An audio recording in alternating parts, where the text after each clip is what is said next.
और राजनीति में रिश्ते कभी भी बनते और बिगड़ सकते हैं, कोई स्थायी दोस्त और दुश्मन नहीं होता है। पहले लालू और नीतीश अब साथ आते दिखे हैं और अब आप सोचिए अगर मुलायम सिंह यादव और मायावती उत्तर प्रदेश में साथ आएं।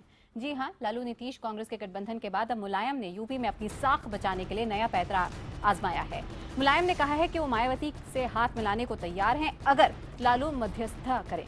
हम आपको बता दें कि पिछले लोकसभा चुनाव में बीएसपी को एक भी सीट नहीं मिली थी, जबकि समाजवादी पार्टी सिर्फ 5 सीटों पर सिमट कर रह गई थी।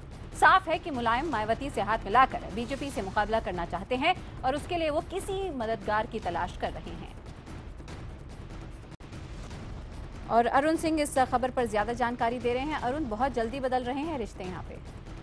देखिए, निश्चित रूप से मुलायम सिंह के इस बयान के बाद उत्तर प्रदेश ही नहीं बल्कि उत्तर भारत में एक सियासत नई शुरू हो सकती है। अगर हरियाणा से लेकर के पंजाब तक, उत्तर प्रदेश से लेकर बिहार और मध्य प्रदेश तक समाजवादी पार्टी और बीएसपी दोनों के अपने अपने वोट बैंक है। हालांकि वो वोट बैंक बिखरे हुए हैं, लेकिन अगर एक साथ जुड़ेंगे तो निश्चित रूप से बड़ी फोर्स होगी। 1993 में जब उत्तर प्रदेश में गठबंधन मायावती ने किया था मुलायम सिंह यादव से, तो आपने देखा था कि किस तरह से प्रचंड बहुमत मिला था दोनों को पार्टियों को, और दोनों का वोट बैंक जो है वो 40% से भी ज्यादा है। तो अगर दोनों पार्टियां हाथ मिलाती हैं तो निश्चित रूप से भविष्य की राजनीति पूरे उत्तर भारत में बदल सकती है। लेकिन मुलायम सिंह यादव ने जो बयान दिया है उसमें कई इफ एंड बट्स हैं। उन्होंने ये कहा है कि लालू यादव अगर हाथ पकड़कर मायावती को हमारे पास लाए, निश्चित रूप से मायावती जिस तरह की शख्सियत रही है, मायावती जिस तरह की लीडरशिप करती है, मायावती का जो स्वभाव है, उसके हिसाब से लालू यादव किस हद तक उनको मनाने में या उनको उनके साथ जाने में सफल हो पाएंगे, ये देखने वाली बात होगी। लेकिन हाँ, एक तरह से मुलायम सिंह यादव ने एक सकारात्मक बात जरूर कही है कि अगर लालू यादव मध्यस्थता करते हैं, अगर उनका हाथ पकड़ के उनके पास लाते हैं, कहने का मतलब ये है कि अगर लालू यादव मायावती को मनाने में कामयाब हो जाते हैं तो मुलायम सिंह यादव उनके साथ जो है चलने में हिचकिचाएंगे नहीं। अरुण, ऐसे में अगर बिहार में महागठबंधन की बात करें तो यहाँ पे राजद, जदयू और हाथ साथ साथ हैं। ऐसे में क्या आपको लगता है लालू प्रसाद यादव के अलावा कांग्रेस इस महागठबंधन में किसी तरह का रोल अदा कर सकती है?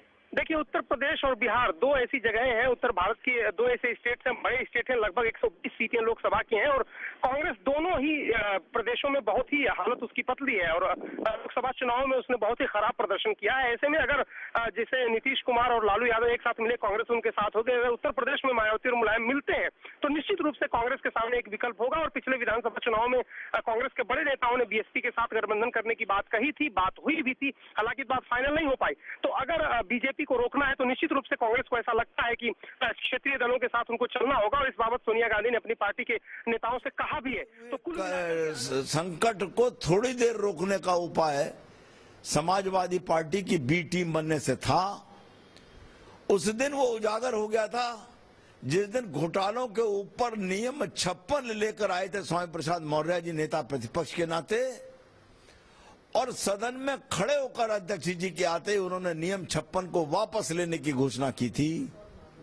जाहिर हो गया था कि अब बहुजन समाज पार्टी समाजवादी पार्टी की सहचरी बनकर काम करेगी, और अगर मुलायम सिंह जी और मायावती जी एक जगह होकर चुनाव लड़ते हैं या राजनीति क्षेत्र में रहते हैं तो हमें कोई आपत्ति नहीं है। जनता उसका भी मुकाबला करेगी और उस पर भी अपना निर्णय देगी। क्यों? क्योंकि चोर चोर मौसेरे भाई दोनों साबित होंगे। यहाँ पर आप सुन रहे थे बीजेपी के उत्तर प्रदेश के प्रदेश अध्यक्ष रश्मिकांत वाजपेयी को, जो कि बता रहे थे इस नई खबर पर किस तरह से मुलायम सिंह यादव यहाँ पे नया पैंतरा खेल रहे हैं और उन्होंने आमंत्रित किया है मायावती के साथ गठबंधन को, अगर यहाँ पर लालू प्रसाद यादव इस गठबंधन की मध्यस्थता करते हैं तो। ऐसे में अरुण, बीजेपी की प्रतिक्रिया हमने जरूर सुनी, क्या फर्क पड़ता है अगर और किस तरह से समीकरण बदलते हैं अगर ये वाकई में सच साबित हो जाता है तो? देखिए, निश्चित रूप से बीजेपी को मुश्किल होगी उत्तर प्रदेश और बिहार में जो गठबंधन किया है नीतीश कुमार और लालू यादव ने, उसमें कांग्रेस मिली, अगर समाजवादी पार्टी और बीएसपी भी मिल जाए। पिछला विधानसभा चुनाव और लोकसभा चुनाव भी बीएसपी बड़ी शिद्दत से लड़ती रही है, बिहार में समाजवादी पार्टी भी लड़ती रही है, मध्य प्रदेश और बिहार में, राजस्थान में। तो अगर ये सारी पार्टियां एकजुट हो जाती हैं तो इनका वोट बैंक 40 से 50% हो जाता है। बीजेपी के लिए चिंता का सबब निश्चित हो सकता है विधानसभा चुनाव है उत्तर प्रदेश में 2017 में, और 2017 में अगर समाजवादी पार्टी, बीएसपी और कांग्रेस एक साथ हो जाएंगे तो जबरदस्त टक्कर देंगे, और न सिर्फ टक्कर देंगे बल्कि इस गठबंधन से बीजेपी को खासी परेशानी होगी। बीजेपी सपना ये पाल रही कि 2017 में बीजेपी में उसकी सरकार बन सकती है, और आने वाले विधानसभा चुनाव में वहां बिहार में भी बीजेपी को लगता है ऐसा कि उसकी सरकार बन सकती है। बिहार में अगर इस तरह गठबंधन होता है, एक ग्रैंड अलायंस अगर पूरे उत्तर भारत में होता है, जहां कांग्रेस भी होगी, समाजवादी पार्टी भी होगी, बीएसपी भी होगी, जेडीयू भी होगी, आरजेडी भी होगी, तो निश्चित रूप से बीजेपी को दिक्कत का सामना करना पड़ेगा और बड़ी टफ फाइट इन स्टेट्स में देखने को मिलेगी आपको आने वाले चुनाव में। बिल्कुल अरुण, तो ऐसे में आने वाला वक्त काफी दिलचस्प हो सकता है। हमें देखना यह भी है कि बीएसपी की इस पूरे मामले को लेकर क्या प्रतिक्रिया सामने आती है। निश्चित रूप से बीएसपी की जो अध्यक्ष है मायावती, वो पार्लियामेंट रोज आती है, रोज उनकी प्रतिक्रिया विषयों पर होती है, लेकिन आज वो अभी तक पार्लियामेंट आई नहीं है। इंतजार सबको है, जैसे ही वो पार्लियामेंट आती है निश्चित रूप से इस पर रुख साफ होगा कि बीएसपी आखिर क्या कहती है, और बीएसपी के रुख पर ही ये पूरे गठबंधन का भविष्य निर्भर है। अरुण, ऐसे में अगर मैं यहाँ पे वापस अपनी समीकरण की बात पर लौटूं, जाहिर तौर पे समाजवादी पार्टी और बीएसपी की बात करें तो उत्तर प्रदेश की दो मजबूत पार्टियां हैं, क्षेत्रीय पार्टियां हैं, लेकिन जहां तक कांग्रेस का सवाल है, नेशनल पार्टी है और हमेशा से कांग्रेस इतिहास पर अगर नजर डालें तो ये खामियाजा भुगतती आई है जब जब उसने किसी भी रीजनल पार्टी के साथ हाथ मिलाया है। क्या आपको लगता है जब इंट्रोस्पेक्ट करने की स्थिति में कांग्रेस है और अपने आप को फिर से रिवाइवल की तरफ ले जाने की कोशिश पार्टी करेगी, ऐसे में इस गठबंधन में कूदना कांग्रेस के हित में होगा?